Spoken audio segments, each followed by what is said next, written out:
Bonjour, je suis Benjamin Bayard, président de French Data Network, FDN, association loi 1901, fournisseur d'accès depuis avril 92, ce qui fait de nous le plus vieux fournisseur d'accès Internet de France encore en exercice, et probablement l'un des plus petits dans les fournisseurs grand public. Et quels sont les enjeux de la neutralité du net selon vous? Alors, il y a essentiellement deux grandes variétés d'enjeux autour de la neutralité du réseau Internet. La première, qui est la plus facile à comprendre, c'est tout ce qui relève des enjeux économiques.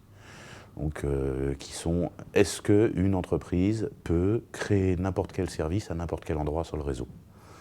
C'est la définition simple de cette neutralité. Est-ce qu'une TPE ou une PME au fin fond de la Corrèze peut dire « Ah, j'ai l'idée de faire de la vente aux enchères sur Internet et 2 ans plus tard être eBay ». Ça, c'est un des points clés en termes d'économie et de business.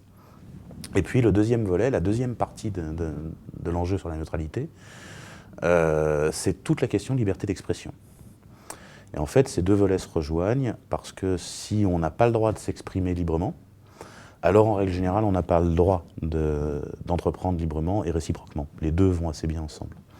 Et la question de neutralité du réseau est probablement l'enjeu majeur sur la liberté d'expression au XXIe siècle. Ça s'est très bien vu sur le printemps arabe.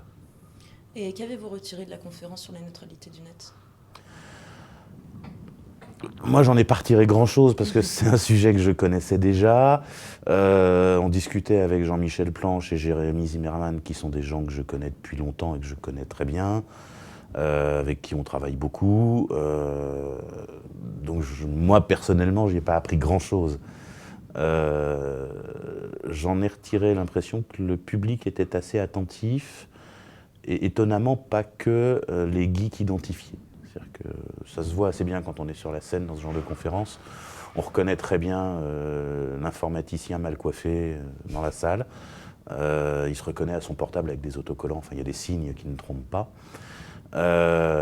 Et puis, il y a les autres qu'on reconnaît comme étant probablement plutôt des chefs d'entreprise, des gens qui donc sont pas issus de ce milieu-là et qui avaient l'air extrêmement attentifs et qui avaient l'air de bien repérer les enjeux, même quand on partait sur des explications assez dures sur ce que c'est que la neutralité, sur les enjeux, où est-ce que ça se situe, en quoi est-ce que Internet est facteur d'innovation, etc. Est-ce qu'il y a un seul Internet, est-ce qu'il y en a plusieurs?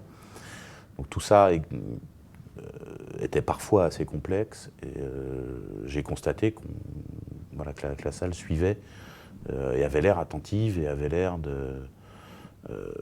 ça se voit facilement en fait quand le public suit, on repère que les gens accrochent au bon endroit, comprennent ce qu'on dit, ont l'air de rebondir, enfin voilà, ça se sent.